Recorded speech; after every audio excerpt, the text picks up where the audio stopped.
সকালবেলা মা এসে ডাকবে, বাবা ওঠো।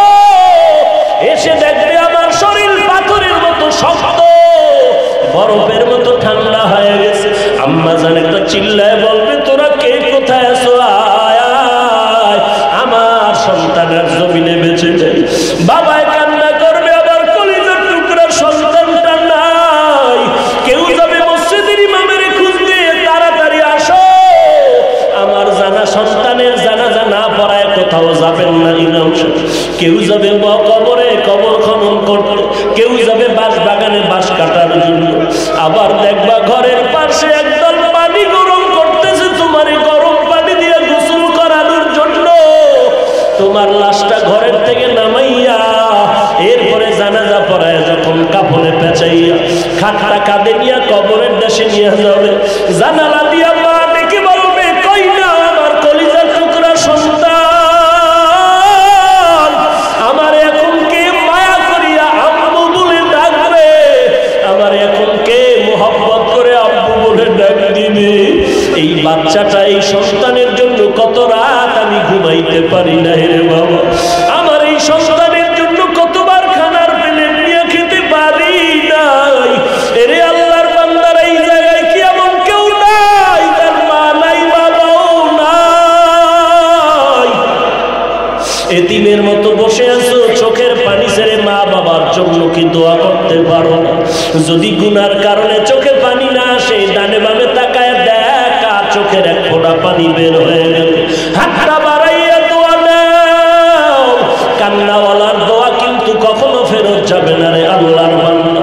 এরে যুবক, পায়ে হাত রেখে বলি, তওবা কর, মা বাবার দোয়া নাও, কবরের কিনারায় গিয়া দোয়া পড়ো, দরুদ পড়ো, সালাম পাঠাও, নবীর সুন্নতের মালাটা গলায় লাগাও, নবীর তেলাওয়াত করা কোরআনের তালিম, কোরআনের তেলাওয়াত চালু করে দাও। খাঁটি অন্তরে তওবা করো আর বলো, হে মালিক, এই ময়দানে আমার মতো গুনাহগার আর কেউ নাই রে আল্লাহ। আমার গুনার কারণে চোখে পানি আসে না, অথচ আমার ডানে বামে কত মানুষের চোখে পানি। ডানে বামের কত বান্দা মুনাজাতে কাঁদে, আমার কেন চোখে পানি আসে না? অথচ আমিও তো মুসলমান, ওই বান্দাটাও তো মুসলমান। আসলে গুনার কারণে দিলটা শক্ত, চোখে পানি আসে না। আল্লাহর কাছে তৌফিক চাও, হে আল্লাহ, কান্নাওয়ালা চক্ষু দান করো। চোখের পানি এত দামি, দুনিয়ার ঘরে আগুন লাগলে পানি ছাড়া যেমন ঠান্ডা করা যাবে না, জাহান্নামের আগুন যদি গুনার কারণে কবরে জ্বলে থাকে, ওরে বান্দা, চোখের পানি ছাড়া কবরের আগুন ঠান্ডা করা যাবে না। আল্লাহর দরবারে কান্না করো, তওবা করো, হে আল্লাহ, গলায় ছুরি আসবে আর কোনোদিন নামাজ ছাড়বো না। আমার মতো যুবক ড্রাইভারি করিয়াও যদি নামাজ পড়ে, আমি কেন পারবো না? আমার মতো যুবক যদি ব্যবসা করে, চাকরি করে, নামাজ পড়ে, আমি কেন পারবো না? আমার কপাল পুড়ে গেল, কবরে গেলে কে পীর, কে মুরিদ, কে শিক্ষক, কে ছাত্র পরিচয় হবে না, কে কোন দলের লোক পরিচয় নাই। তিনটা প্রশ্নের জবাব ছাড়া কোনো প্রশ্ন নাই, জবাব নাই। রবের পরিচয় দাও, ধর্মের পরিচয় দাও, রাহমাতুল লিল আলামিনের পরিচয় দাও। ওরে বান্দা, যদি দুনিয়াতে রবের গোলামি না করো, কবরে গিয়ে জবাব দিতে পারবা না। আল্লাহ তাআলার অর্ডার হয়ে যাবে, রে ফেরেশতা, দেরি করিস না। এই বান্দাটারে দুনিয়াতে আমি অনেক সুযোগ দিয়েছি, বান্দা সুযোগ গ্রহণ করে নাই। আলেম ওলামাদের বয়ান শুনিয়া নামাজ পড়ে নাই, এখন আর সময় দেওয়া যাবে না। এখনই তাড়াতাড়ি কবরের মধ্যে জাহান্নামের আগুন জ্বালায় দাও, কবরে জাহান্নামের বিছানাটা বিছায়া দাও। আল্লাহ অর্ডার করবে, রে কবরের মাটি, এই নাফরমানকে দুই পার্শ্ব থেকে সজোরে চাপ দাও। কবরের মাটি এত জোরে চাপ দিবে, পাজরের হাড্ডি চুরমার হয়ে যাবে। ওরে আল্লাহর বান্দা, আল্লাহর কোরআন যদি মনে করো সত্য, গুনাহ নিয়ে কবরে গেলে আযাব হবে তাও সত্য। আজ পর্যন্ত মিথ্যা তো প্রমাণ কেউ করতে পারে নাই। অতএব সত্য কোরআনের কথা মতো তওবা করো, না হয় কবরের উপায় নাই। সাহাবায়ে কেরাম এত আমলের পরেও জীবনভর কান্না করেছেন, তোমার আমার কি পরিমাণ কান্না দরকার? আল্লাহর কাছে তৌফিক চাও, হে আল্লাহ, কান্নাওয়ালা চক্ষু দান করেন। আজকে থেকে তওবা করতেছি, আর নামাজ ছাড়বো না, বেপরদায় চলবো না, মা বাবাকে কষ্ট দিব না, আলেম ওলামাদের বিরোধিতা করবো না, সহিভাবে কোরআন শিখবো, নামাজ পড়বো, নবীর সুন্নাত মতে চলবো, আহলে হক উলামায়ে কেরামদের কাছে গিয়া নিজের আমলটা অন্তরটাকে ধোলাই করে চলবো। ও দয়ার মালিক, আমাদের খাঁটি অন্তরে তওবা করার তৌফিক দান করেন আল্লাহ। তওবার উপরে মজবুত হয়ে চলার তৌফিক দান করেন, আমিন। আলহামদুলিল্লাহি রাব্বিল আলামিন। ওয়াসসালাতু ওয়াসসালামু। নিরাপদ থাকতে পারে না, বাইরে নামাইলে তো আরো মুসিবত আসবে। ঘরের মধ্যেই মায়ের নিরাপত্তা নাই, কি খবর নাই? ঘরের মধ্যে আম্মা জানের ইজ্জত বাঁচানো কঠিন, বাইরে নামাইলে কি উপায় হবে? এরে নবীর উম্মতের দল, আম্মা জান ঘরের মধ্যে বসিয়া অন্ধকারের মধ্যে ঘরের নির্জন জায়গায় তুমি নামাজ পড়ো, কারণ তোমার মর্যাদা পুরুষের মতো নয়, পুরুষের থেকে বেশি। তোমার মর্যাদা পুরুষ জাতির থেকে কত বেশি। ও পুরুষের দল, বৃষ্টি নাই, ভিজে ভিজে মসজিদে গিয়া যেই পরিমাণ সওয়াব তোমরা পাবা, নবী জানায় দেন আম্মা জানেরা ঘরের মধ্যে নামাজ পড়বে, মহিলারা ঘরের মধ্যে নামাজ পড়িয়া এরা ঘরের মধ্যে থাকবে, কষ্ট করে মসজিদে যাওয়া লাগবে না। ওই পুরুষেরা কষ্ট করিয়া আল্লাহর ঘরে গিয়া যেই পরিমাণ সওয়াব পাবে, মহিলারা ঘরের কোণে সেই সওয়াব পেয়ে যাবে।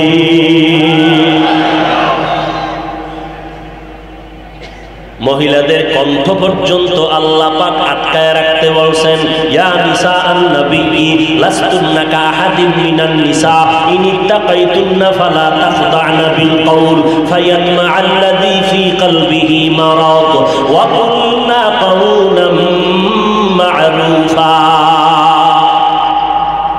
এই নারীরা, নবীদের বিবিদেরকে সরাসরি বললেন, পরোক্ষভাবে সারা দুনিয়ার মুমিন মহিলাদেরকে বললেন, দুনিয়ার নারীর দল, আল্লাহকে যদি ভয় করো, কণ্ঠের লগে মধু লাগাইয়া ভিন পুরুষের সালাম দিবা না, কথাও বলবা না, কারণ কলবের মধ্যে রোগ আছে, রোগ আছে। ফায়াতমা আল্লাযী ফী কলবিহি মারাদ, ওই রোগের মধ্যে পড়িয়া তোমার কণ্ঠের আওয়াজে পাগল হয়ে যাবে। বেগানারে সালাম দিবে না, খবরদার। আর বাঙালি সুন্নাত আদায় করে, নিজের বউয়ের সালাম দেয় না, বেগানারে খালি সালাম দেয়। সুন্নাত আদায় করে ভণ্ড, সুন্নাত আদায় করে। আল্লাহ পাকের আইন হলো খবরদার, বেগানারে সালাম দিবি না। ও নারী, তোমারে যদি কেউ মধু লাগাইয়া কোন পুরুষেরা কথা বলতে চায় বেগানা, তোমার কণ্ঠটারে কর্কশ্বরে আওয়াজ দাও, তোমার কণ্ঠের কর্কশ আওয়াজে যেন ওর কলবের রোগটা দূর হয়ে যায়, ও যেন রোগের মধ্যে পড়িয়া তোমার পেছে পড়ে না যায়, জিনায় লিপ্ত না হয়। কারণ তোমার মধুর কণ্ঠ পাইয়া বান্দা অন্তরের কল্পনার জিনায় লিপ্ত হয়ে যাবে। সদ্য খাসলাত মরদে না দারা নিশা সোহবত সব ইয়াও রগবত বাজানা। কেমনে বুঝাই? এরে নবীর আশিক উম্মতের দল, নবীকে উম্মি বলেছেন, নবী মূর্খ না, নবী হলেন কত বড় শিক্ষক। নবীরে আল্লাহ যে জ্ঞান দিয়েছেন বেশি দেন নাই। আল্লাহ বলেন, উতিতুম মিনাল ইলমি ইল্লা কালিলা। ও নবী, আপনাকে যে ইলম আমি দান করেছি খুবই সামান্য। এই সামান্য ইলমের ওজন কত? এই সামান্য ইলমের ওজন সাহাবায়ে কেরাম বরদাস্ত করতে পারেন না। লক্ষ লক্ষ তাফসীর লেখা হলো, শেষ হলো না। নবীর এই সামান্য ইলমের দৌরাত্ম্য এক এক দিকে এক এক রকম। তাফসীরের জগতে যদি দৌড় দাও, কিয়ামত পর্যন্ত ওই দৌড়াইয়া মাথায় যেতে পারবা না। কোরআনের একটা শাখা মানতে, দর্শনের দিকে যদি দৌড় দাও, দর্শনের বিদ্যা রাস্তায় দৌড়াইয়া কিয়ামত পর্যন্ত দৌড়াইবা, কোরআনের দর্শনের রাস্তা তয় করতে পারবা না। এই রকম কোরআনের একটা শাখা হলো ফিকহ, মাসলা মাসাইল মুফতিয়ানে কেরামদের, তাদের লেখা কিতাবগুলো যদি তোমরা অধ্যয়ন করো, কিয়ামত পর্যন্ত দৌড়াইবা, মাথায় যেতে পারবা না। নবীর সামান্য ইলম আল্লাহ দিয়েছেন, তার দৌড়ার ওজন আমরা সহ্য করতে পারি না। তাহলে আল্লাহর কাছে কত ইলম আরো গোপন রয়ে গেল।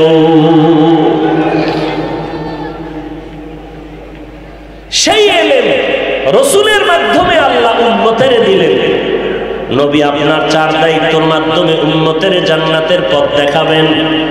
কোন ব্যক্তির জান্নাতে নেওয়ার ক্ষমতা নাই, জান্নাতে নিবেন আমার আল্লাহ। জান্নাতের পথ দেখাবেন উম্মতেরা। নবীজি 4 দায়িত্ব পালনের মাধ্যমে জান্নাতের পথ দেখাবে। আর এই পথ দেখিয়ে যারা চলবে তারা জান্নাতে যাবে। কিন্তু প্রশ্ন হলো, নবী তো নাই, কিয়ামত পর্যন্ত নবীর এই দায়িত্ব কারা পালন করে উম্মতের জান্নাতে নিবে? নবী তাও সমাধান দিয়ে গেলেন, পেছ লাগায় না রে উম্মত, আমি যেদিন থাকবো না আমার একদল বাহিনী জমিনের মধ্যে রেখে যাই। ওই বাহিনী এই 4 দায়িত্ব পালনের মাধ্যমে আমার প্রেসক্রিপশনটাকে স্মরণ করাইয়া উম্মতের ঔষধ দিবে। উম্মতেরা ঔষধ সেবন করে করে জান্নাতের পথে আগায় যাবে। আমি একদল বাহিনী রেখে গেলাম, ওই বাহিনী এই দায়িত্ব পালন করবে। ওই বাহিনী কারা? আল্লাহর নবী বলেন, ক্বালান নবিয়্যু সাল্লাল্লাহু আলাইহি ওয়া আলিহি ওয়া সাল্লাম, আল উলামা ওয়ারাসাতুল আম্বিয়া। আমার বাহিনীর নাম হলো ওয়ারাসাতুল আম্বিয়া, নবীর ওয়ারিস। তারা কারা? তারা হলেন আহলে হক, উলামায়ে কেরাম। এই উলামায়ে আহলে হক নাকি বাতিল? বলেন বলেন। উলামায়ে আহলে হক, আবার বাতিলও কিন্তু আছে না নাই? এবার উলামায়ে আহলে হকের গুণ কি? আল্লাহ কোরআনে বলেন, ইন্নামা ইয়াখশাল্লাহা মিন ইবাদিহিল উলামা। আহলে হক উলামায়ে কেরাম আমি আল্লাহকে বেশি ভয় করবেন। ভয় করার মানে হলো ইচ্ছা করে গুনাহ করবে না। ভুলে যদি গুনাহ হয়ে যায় তওবা করতেও বান্দা দেরি করবে না। খাকো বাদ আবো আতিশি বান্দান বামানে তু মুর্দা বাহক জিন্দা। আউলিয়ারা কারে উকবা ইখতিয়ার, জাহেলারা কারে দুনিয়া ইখতিয়ার। সান্দিনার মুসলমান ঘরে ঘরে ঘরে ঘরে একসময় সান্দিনা অস্কিরে গেছে, কথা ঠিক না? ঘরে ঘরে এমন কোন গ্রাম নাই সান্দিনা অস্করি নেই। আজকে বয়ানের পরে কইবা ফার্সির কবিতা কইয়া লাভ কি? হ্যাঁ, কত প্রশ্ন তোমার, দেখতে নারী চলন বাঁকা। আমি যে ফার্সি কবিতাগুলো শুনাইতেছি, সার করতেছি, এর মর্ম অর্থ কি সবাই বুঝে? বুঝে না। কিন্তু বুঝনেওয়ালা কি কেউ নাই? যদি তুমি ওই প্রশ্ন করো, তোমারে যদি আমি করি, তুমি যে উর্দু কথা কও, তুমি যে ইংলিশে কথা কও, উম্মতেরা সবাই বুঝে? তবে কও কেন? হ্যাঁ, বুঝনেওয়ালা তো কিছু আছে, কথা বলেন না কেন? নিজের দিকে প্রশ্ন আগে করবা, এরপর অন্যের দিকে আঙ্গুল ঘুরাবা। তুমি অন্যের দিকে যে 1 আঙ্গুল দিছো, নিজ দিয়া যে 3টা তোমারে ঠাসতেছে, খবর আছে? 3 আঙ্গুল যে তোমার দিকে আক্রমণাত্মক অবস্থায় তাকিয়ে আছে, খবর আছে? নিচের দিক থেকে খবর নাই, খবর নাই। আল্লাহ হিংসা মুক্ত জিন্দেগি আমাদের দান করেন। তো নবীজি যেই বাহিনী রেখে গেলেন, উলামায়ে আহলে হক, যারা আল্লাহকে বেশি ভয় করবেন, মানে গুনাহ করবেনই। এখন যদি দেখেন আলেম দাবি করে গুনাহ করে, সে আহলে বাতিল, আহলে হক নয়। এরে নবীর উম্মতের দল। নবীর 4 দায়িত্বের 1 নাম্বার দায়িত্ব হলো কোরআনের তেলাওয়াত। আল্লাহ বলেন, ইব্রাহিম 2 নম্বরে বলছিল কোরআনের ব্যাখ্যা, আমি আল্লাহ ব্যাখ্যাটারে নিয়ে গেলাম 3 নাম্বার। খুব খেয়াল করেন, এখানে একটা চিকন পয়েন্ট। আল্লাহ বলেন, ইব্রাহিমের 2 নাম্বার সিরিয়াল নিলাম 3-এ, ইব্রাহিমের 4 নাম্বার সিরিয়ালটা দিলাম 2-এ। ইব্রাহিমের 4 নাম্বার সিরিয়ালে ছিল অন্তর ধোলাই করা, গুনাহমুক্ত করা। আমি আল্লাহ সেই সিরিয়ালটা 2 নাম্বারে নিয়ে নিলাম। নবী গো, 1 নাম্বার আপনি কোরআন তেলাওয়াত করে উম্মতের শুনাইবেন, 2 নাম্বারে উম্মতের অন্তরটারে গুনাহমুক্ত করবেন, ধোলাই করবেন, 3 নাম্বার কোরআনের ব্যাখ্যা শিখাবেন। অন্তর ধোলাইয়ের কথা ছিল 4-এ, আল্লাহ কেন 2-এ এনে দিলেন?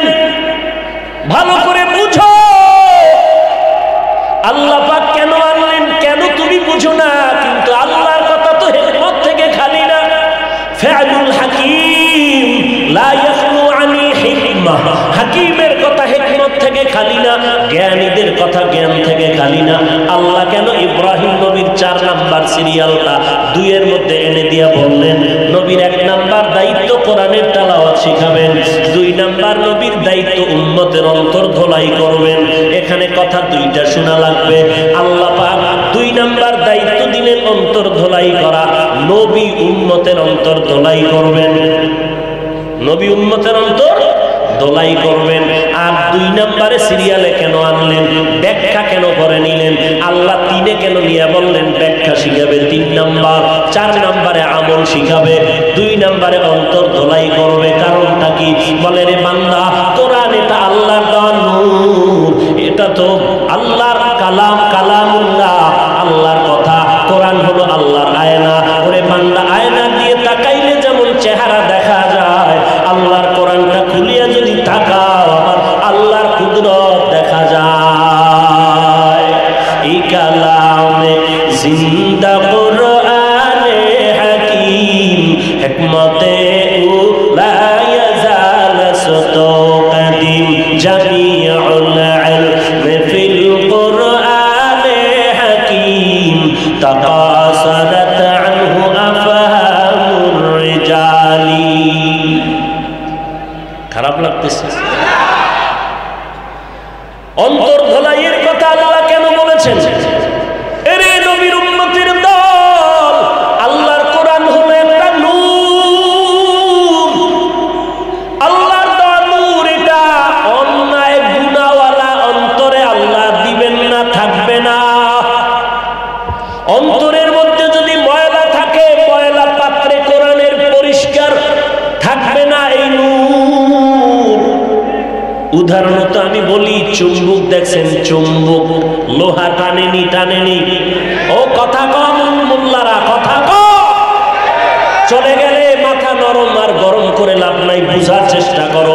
চুম্বকে লোহা টানে, দূরের থেকেও টানে, কাছের থেকেও টানে। খেয়াল করো, এখন চুম্বকের সামনে যদি একটা পর্দা লাগাই দেই, মোটা কাগজ লাগাই দেই, মোটা কাপড় লাগাই দেই, বুঝে থাকলে বলো এবার লোহার আকর্ষণ বাড়বে না কমে যাবে?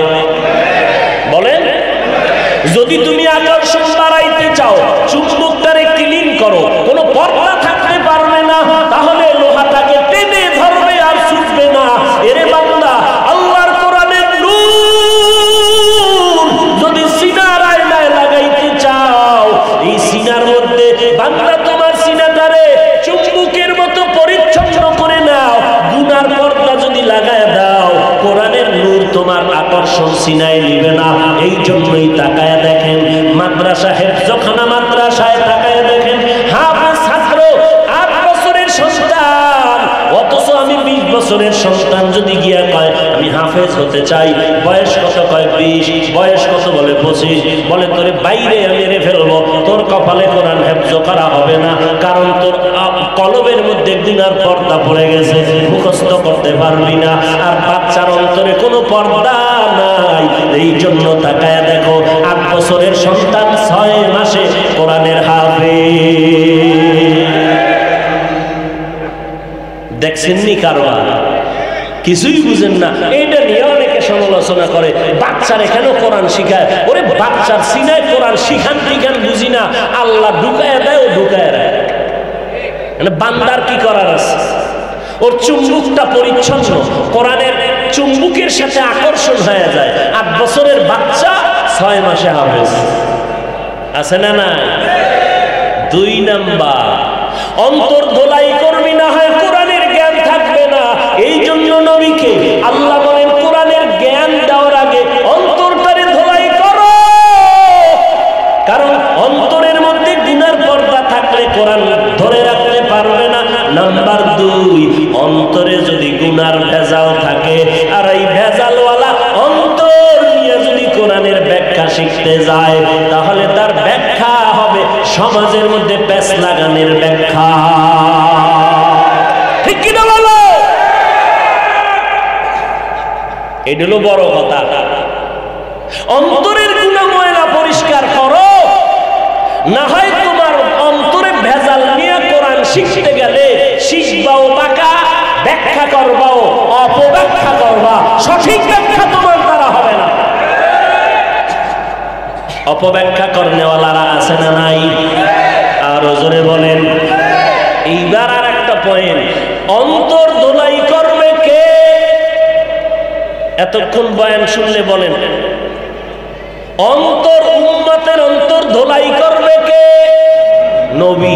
নবীর দায়িত্ব না? এক নম্বরে নবীর দায়িত্ব কোরআনের তেলাওয়াত, দুই নম্বরে উম্মতের অন্তর। এখান থেকে চিরন্তন শিক্ষা দিবি চান্দিনার মুসলমান। আর বুকের পাতা শক্ত থাকলে বয়ানের পরে বলবি, চ্যালেঞ্জ করে বলছি, অন্তর ধোলাই করার নাম আত্মা শুদ্ধ করা। নবীর দায়িত্ব উম্মতের অন্তর থেকে গুনাহ দূর করে দেওয়া, ধোলাই করা। এটা নিজে নিজে পারবে না। অন্তর ধোলাই করার জন্য আরেকজন অন্তর পরিষ্কার ওয়ালার কাছে যেতে হবে। সোহবতে সালেহ তোরা সালেহ গুনাহ, সোহবতে তালে তোরা তালে গুনাহ। নাইলে মোমেন সোয়ে মোমেন মিশাওয়াত, নাইলে কাফের সোয়ে কাফের মিশাওয়াত। অন্তর ধোলাই নিজে নিজে হবে না। একটা ছোট্ট উদাহরণ দিয়ে প্যাঁচ লাগাইবেন না। উদাহরণ এটা বাস্তব হতেও পারে, নাও হতে পারে। উদাহরণ দেয় কেন? আসল কথা বুঝানোর জন্য। আসল কথা কিন্তু এমন তার সেরা বাংলাদেশে জন্ম নিছে, উদাহরণ লইয়া ট্রল করে, আছে না নাই? লোকটা বাঘের মতো, তার মানে কি ওর দাঁত আছে বাঘের মতো, ওর পাছায় লেঞ্জা আছে বড়। তা কি বুঝলা? সরমনের পিসাব কইছে কিয়ামতের দিন জাহাজ লইয়া উঠবে। তো পিসাবও তো জানে, এটা একটা উদাহরণ দিছে। তুমি যে এইটারে ধইরা রাখছো, এটাই প্রমাণ তুমি সৃষ্টির নিকৃষ্ট মূর্খ। নিকৃষ্ট মূর্খ। তোমার মতো মূর্খই জগতে কেউ না। মুনাফিক, নির্লজ্জ কোথাকার। উদাহরণ কি? আমি বললাম এই জামাটা আমি বানাইছি, খেয়াল করছেন? জামাটা আমি বানাইছি। কি বুঝছেন? আমি এটারে সুই সুতলে সেলাই করছি। তাহলে আমি বানাইছি কথার মধ্যে বুঝা গেল ভিতরে আর একজন ঢুকানো আছে। কে আছে? টেইলার আসেনি? ঢুকানো আসেনি? এইটারে আরবি গ্রামারের মতে বলে ফেলে মুতাআদ্দি, অর্থাৎ কর্তায় কাজটা কমপ্লিট করতে পারে না আরেকজনের সহযোগিতা ছাড়া। আর একটা হলো ফেলে লাজিম, আমি দাঁড়াইছি, আমি দাঁড়িয়েছি বা আমি খেয়েছি। স্বাভাবিকভাবে আমি দাঁড়িয়েছি, এখানে কি আরেকজন ঢুকানো আছে? অর্থাৎ এই কাজটা কর্তা শেষ করছে, আমি দাঁড়াইছি, কাম শেষ। আমি যে জামাটা বানাইছি, জামাটায় দাগ পড়ছে, এটাকে পরিচ্ছন্ন করেছি, লন্ড্রিতে দিয়েছি। তাহলে এখানে আমি জামা বানাইছি, এখানে টেইলার ঢুকানো আছে। আল্লাহ পাক বলেন নবীর 2 নাম্বার দায়িত্ব উম্মতের গুনাহ অন্তর থেকে ধোলাই করবেন। তাহলে বোঝা গেল এই অন্তর ধোলাই করা, এইটা ব্যক্তি কর্তা নিজে নিজেই কাজটা পারবে না, অন্তর ধোলাই করতে পারবে না, বরং আরেকজনের সাহায্য লাগবে। দলিল কি? ইউজাক্কিহিম, এই শব্দটাই দলিল। যারা আরবি গ্রামার বুঝে না এরা কয় পীর মুরিদি শিরিক, এরা আহলে বাতিল, আহলে বাতিল, আহলে বাতিল। এবার বুকের পাটা থাকলে দাঁড়া, না হয় বয়ানের পরে আয় বলু।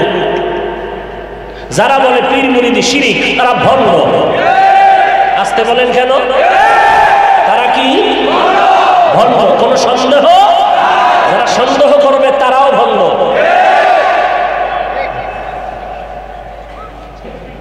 ইউজাক্কিহিম, এই শব্দটাই দলিল। অন্তর ধোলাই করতে হলে নিজে নিজে হবে না, অন্যের সহযোগিতা লাগবে। তো উম্মতের অন্তর ধোলাই করছে রাসূল, রাসূলের পরে দায়িত্ব পালন কারা করবে? Doctor, doctor, engineer. নবী বলেন ওয়ারাসাতুল আমবিয়া, আহলে হক, উলামায়ে কেরাম। অতএব কিয়ামত পর্যন্ত উম্মতের অন্তর ধোলাইয়ের দায়িত্ব আহলে হক, উলামায়ে কেরাম, আউলিয়ায়ে কেরাম। এদের কাছে না গেলে অন্তর ধোলাই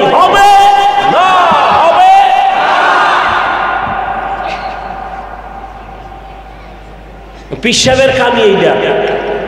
আমরা চরমনাই, আমরা তাবলীগে যাই কেন? আমরা তাদের গোলামি করি না, আমরা গোলামি করি আল্লাহর, আদর্শ মানি রসুলের। কিন্তু রসুলের আদর্শ চিনি না, জানি না। তারা জানেন, তারা জেনে শুনে সাধনা করে আল্লাহর মোহাব্বত নিয়ে উম্মতের বুঝায়, আমরা তাদের থেকে জেনে জেনে আমল করি। সমস্যা কি? সমস্যা তাদের মধ্যে না, তোমার অন্তরের মধ্যে। যে অন্তর ধোলাই করো নাই, অন্তর কি হয় নাই?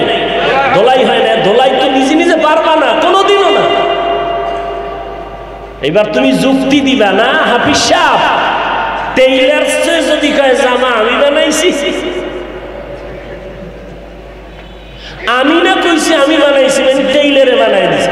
টেইলার নিজেই যদি কয় আমি বানাইছি, এটা আরবি গ্রামারের আর এক কায়দা আছে, খেলাফে কে আছে, মিজান কিতাবে আছে মগার বা আরেজ। এটা তোমার চান্দিতে ঢুকবে না, তোমার চান্দি গরম হয়ে আছে ইন্টারনেটে, ইন্টারনেটে ঢুকবে না। সূরা ফাতিহার মধ্যে পীর মুরিদির সবক আছে। এক যুবক ছেলে একদিন কয় কই হুজুর, আমি তুই পড়ো কি? কয় ট্রেনে পড়ি। কাদার বেহারি জাহাজের খবর নিলে কি বুঝবি? রিক্সাওয়ালায় যদি ট্রাকের সাথে বিশ্ব রোডে পাল্লা দেয় কি হইব বুঝেন তো? রিক্সাওয়ালা ট্রাকের সাথে পাল্লা দিছে, সাহস পাইল কয় কয় ভিতরে মেশিন লাগাইছে, বুঝেন নাই? লাগাইয়া এখন বিশ্ব রোডের মাঝখান দিয়ে চলতেছে, ট্রাকওয়ালা আওয়াজ দিতেছে, সাইড দেয় না। তোমার মেশিন আছে, আমারও আছে। তো ট্রাকের ড্রাইভার আর কত সহ্য করবে? এক থাপ্পড় দিয়ে রাস্তার ঢালে ফেলায় দৌড়। রিক্সা একদিক করে ভর্তা হয়েছে, রিক্সাওয়ালা আর এক জায়গায় পরে চামড়া শেষ। কান্দার আওয়াজ। একজনে কয় কি বলে চামড়া নাই, কয় মিল্লাত ধাম লাগা, কয় ধামে কাম হয় না। ডাক্তার কোন রকম ঔষধ দিয়ে সুস্থ করলো, রিক্সা ড্রাইভার আবারও কাঁদে। বলে আবার কাঁদিস কেন? কয় যেই ট্রাকে ধাক্কা দিয়ে ফেলে দিল সেই ট্রাকে আবার পেছনে লেখা দেখলাম আবার দেখা হবে, এই জন্য কাঁদতেছি। রিক্সা ড্রাইভার ট্রাকের সাথে পাল্লা দিও না। আরবি বুখারি পড়তে পারো না, কোরআনের আরবি বুঝো না, তুমি বুখারি বইলা চিল্লাইলে কি হইব? কি হইব বলো তো? বাংলা হাদিস নিয়ে দৌড়াও, বুখারীর আরবি বুঝো না, আরবি হাদিসের হাদিসে মুতাওয়াতির, হাদিসে মশহুর, হাদিসে হাসান, হাদিস হাসানলি জাতিহি, হাসানলি গায়রিহি, এগুলো বুঝো না। তুমি কও জয়ীফ হাদিস মানি না। রাসূলের হাদিস জয়ীফ হইল, এই জয়ীফ আর সহিহ এটি রাসূলের যুগের কথা না, এটি পরবর্তী মুহাদ্দিসিনে কেরামদের পরিভাষা। বর্ণনাকারীদের যোগ্যতার ব্যবধানে হাদিসের মান ব্যবধান হয়ে গেছে। এটা রাসূলের কথায় কোনো ব্যবধান নাই। রাসূলের ছোট্ট কথাও উম্মতের কাছে আকাশ পরিমাণ বড়। চালাকি ছাড়ো, আল্লাহর গোলাম হওয়ার চেষ্টা করো। আমরা আল্লাহর গোলাম, আমরা কারো অন্ধভক্ত না। দেখো না তাবলীগে লাগছে, আমরা হক আল্লাহর গোলামি করি, এই জন্য লাগছে। ওই মুনাফিকেরা কি বলছে? তাবলীগে লাগছে। আমি বলছি অসম্ভব, হক বাতিলে লাগছে, তাবলীগে লাগে নাই। আব্বাও যদি উল্টা পাল্টা করে, হকপন্থী আমরা বাবাকেও সাথ দিতে প্রস্তুত নাই।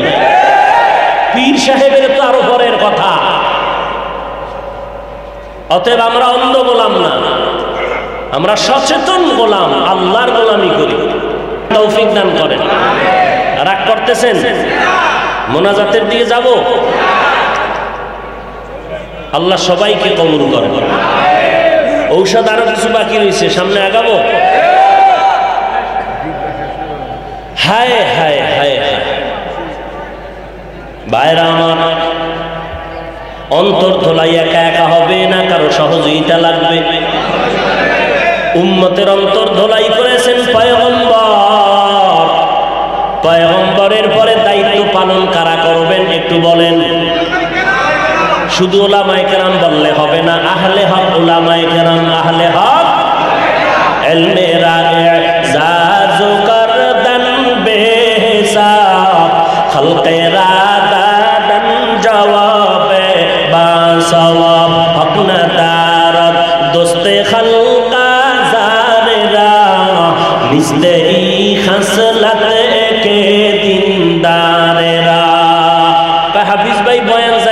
সব সমালোচনা করলো। সমালোচনার ব্যাখ্যা জানো?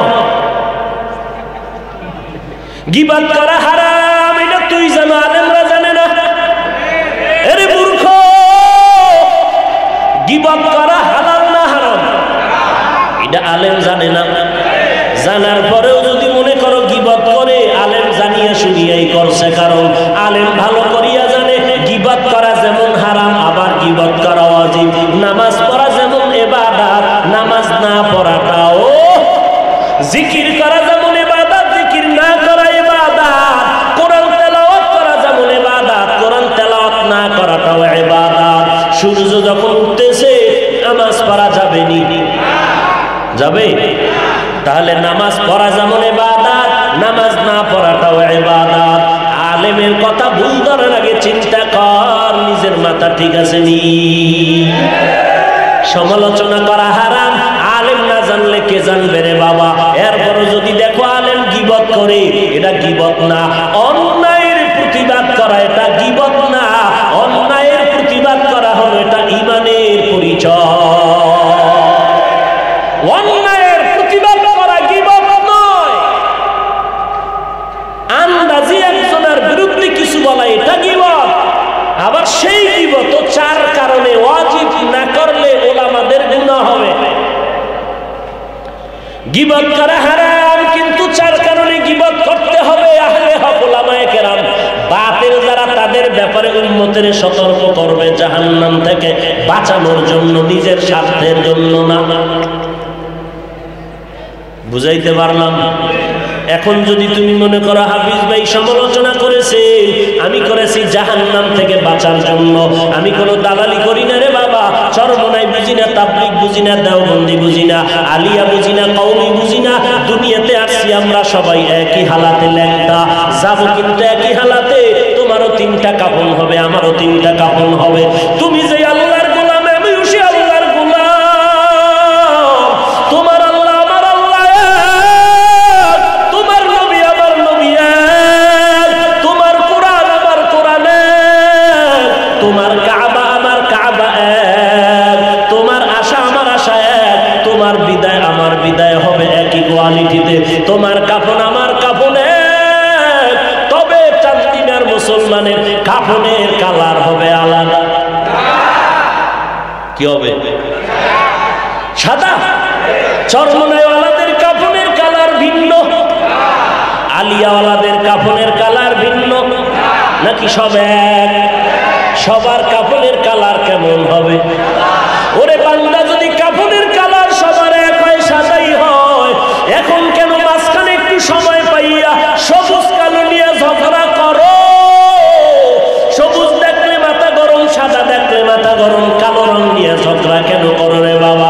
আমি ফয়সালা দিয়ে গেলাম রে মুমিন, যদি তোমার সবুজটাই আসল হয়, সাদা দেখতে না পারো, মরণকালে তুমি ওসিয়ত করিও তোমার কাফনের কালার যেন সবুজ দিয়া কবরে দেয়। তোমার কালোটাই যদি আপন হয়ে থাকে, অন্য কালার যদি সহ্য করতে না পারো, মরার আগে ওসিয়ত করো কালো বোরকা ভরায়া যেন তোমারে কবরে নেয়। কি ঠিক? এ কালোটা ভরে মরবি। যদি মনে করো না না সব ভণ্ডামি, কিচ্ছু না, তাহলে দ্বন্দ্ব ছেড়ে দাও। টুপি পরাই নবীর সুন্নত, কে লম্বা পড়লো, কল্লি পড়লো, গোল পড়লো, সাদা লোক সবুজ পড়লো, দ্বন্দ্ব ছেড়ে দাও। মনটারে বড় করিয়া কোলের মধ্যে আলিঙ্গন করো, নবীর সুন্নতি টুপি পড়ছে, আর কোনো আমার দ্বন্দ্ব থাকার দরকার নাই। এরে নবীর উম্মতির দল, ওই কবরে যাব, তুমিও যাবে, আমিও যাব, কবরের সাইজও কিন্তু এক, কবরের প্রশ্ন তিনটা হবে, তাও কিন্তু একই প্রশ্ন হবে। রবের পরিচয় দাও, ধর্মের পরিচয় দাও, রাহমাতুল লিল আলামিনের পরিচয় দাও। তিনটা প্রশ্ন ঠিক করিয়া কবরে যা। চরমনাই যাওয়ার দরকার নাই, কওমিতে পড়ার দরকার নাই, উজানি যাওয়ার দরকার নাই, তাবলীগে যাও না যাও তোমার ব্যাপার। তবে তিনটা প্রশ্নের জবাব ঠিক করে কবরের দেশে যাও। এক নাম্বার প্রশ্ন কবরে হবে রবের পরিচয় দাও, দুই নাম্বারে ধর্মের পরিচয় দাও, তিন নাম্বারে রাহমাতুল লিল আলামিনের পরিচয় দাও। কবরে যাওয়ার পরে তোমার আমার কবরে দুইজন ফেরেশতা চলে আসবে তিনটা প্রশ্ন করার জন্য। ওই তিন প্রশ্নের জবাব তারাই দিতে পারবে যারা দুনিয়াতে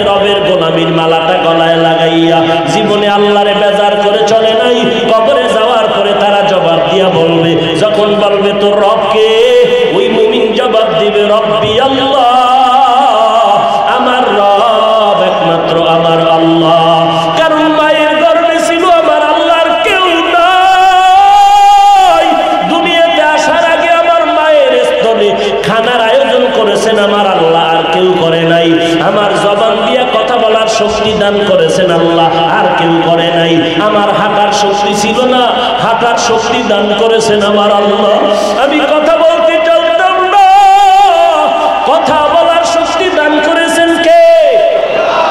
আল্লাহ আমার কথা বলার শক্তি দান করেছে। আমি দুনিয়াতে আসার পরে কান্না ছাড়া কোনো ভাষা আমার জবানে ছিল না। আমি আম্মা কয়ে ডাকতে পারি নাই, আমার পেটে ক্ষুধা লাগছে বলতে পারি নাই শিশুবেলা মা আমার এখানে দাও। আমার একটাই বুঝি কান্নার আওয়াজ। এই কান্নার আওয়াজ দিয়ে আমার আম্মা জান বুঝতে পেরেছে কখন আমি কান্না দিয়া কি চেয়েছি। আমার মা কান্না শুনিয়ে দ্রুত খানার আয়োজন করেছেন, বাথরুমের ব্যবস্থা করেছেন।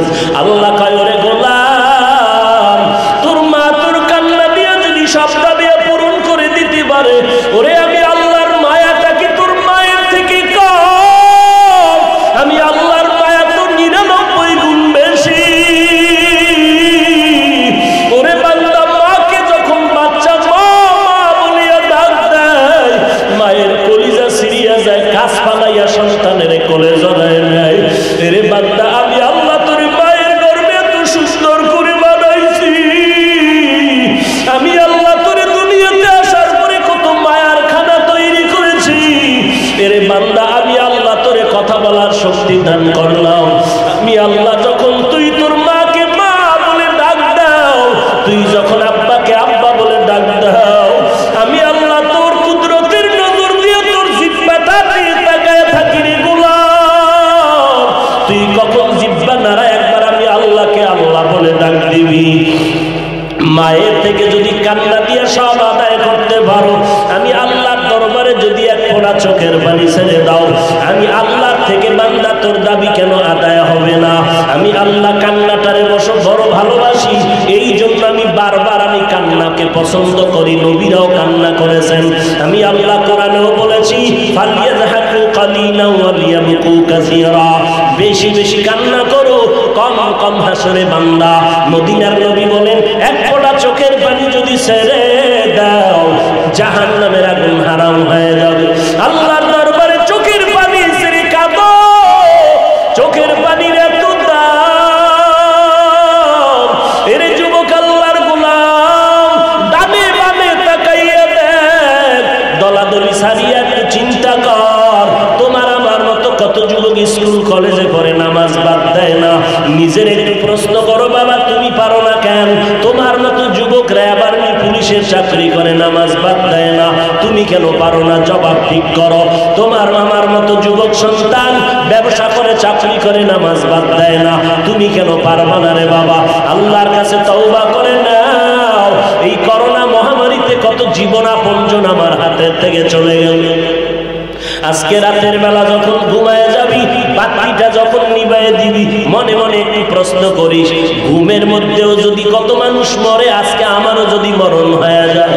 সকালবেলা মা এসে ডাকবে, বাবা ওঠো, এসে দেখবে আমার শরীর পাথরের মতো শক্ত, বরফের মতো ঠান্ডা হয়ে গেছে। আম্মা জান একটা চিল্লায় বলবে, তোরা কে কোথায় আছো? আয় আয়, আমার সন্তানের জমিনে বেঁচে যায়।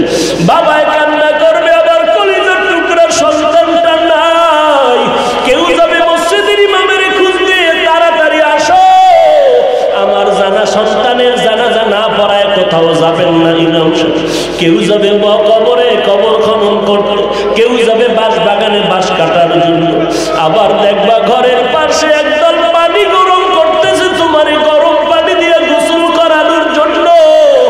তোমার লাশটা ঘরের থেকে নামাইয়া এরপরে জানাজা পড়ায় যখন কাপড়ে পেঁচাইয়া খাটটা কাঁধে নিয়ে কবরের দেশে নিয়ে যাবে, জানালা দিয়া মা ডেকে বলবে, কই না আমার কলিজার টুকরা সন্তান? আমার এখন কে মায়া করিয়া আম্মু বলে ডাকবে? আমার এখন কে মোহব্বত করে আব্বু বলে ডাক দিবে? এই বাচ্চাটা, এই সন্তানের জন্য কত রাত আমি ঘুমাইতে পারি না রে বাবা। আমার এই সন্তানের জন্য কতবার খানার প্লেট নিয়ে খেতে পারি নাই। এরে আল্লাহর বান্দারা, এই জায়গায় কি এমন কেউ নাই যার মা নাই, বাবাও নাই? এতিমের মতো বসে আছো, চোখের পানি ছেড়ে মা বাবার জন্য কি দোয়া করতে পারো না? যদি গুনার কারণে চোখে পানি না ডানে বামে তাকায় দেখ আর চোখের এক ফোঁটা পানি বের হয়ে গেল। হাতটা বাড়াইয়া দোয়া নাও, কান্নাওয়ালার দোয়া কিন্তু কখনো ফেরত যাবে না রে আল্লাহর বান্দা। এরে যুবক পায়ে হাত রেখে বলি তওবা কর, মা বাবার দোয়া নাও, কবরের কিনারায় গিয়া দোয়া পড়ো, দরুদ পড়ো, সালাম পাঠাও, নবীর সুন্নতের মালাটা গলায় লাগাও, নবীর তেলাওয়াত করা কোরআনের তালিম, কোরআনের তেলাওয়াত চালু করে দাও, খাঁটি অন্তরে তওবা করো আর বলো হে মালিক,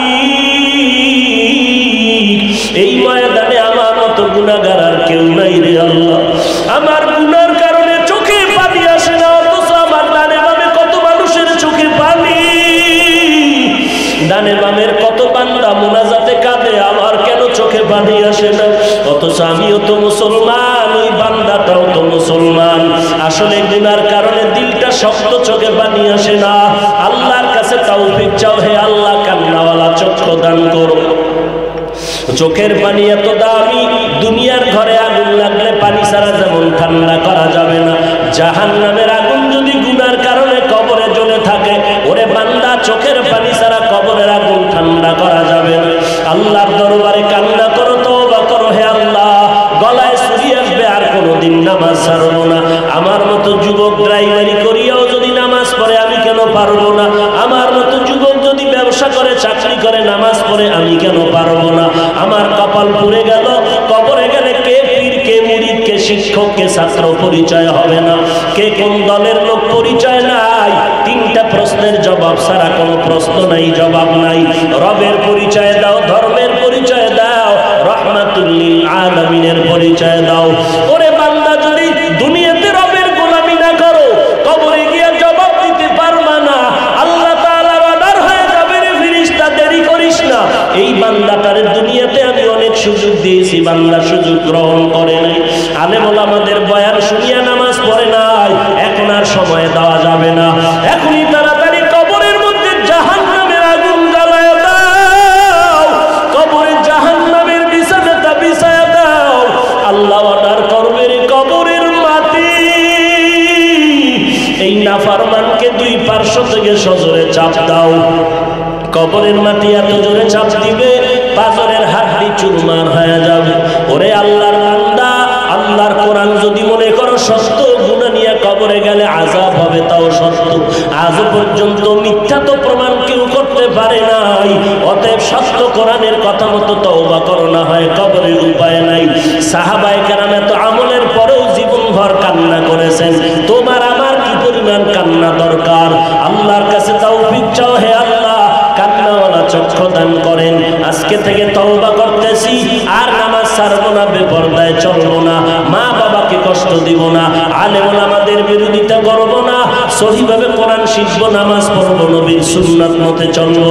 আহলে হক উলামায়ে কেরামদের কাছে গিয়া নিজের আমলটা, অন্তরটাকে ধোলাই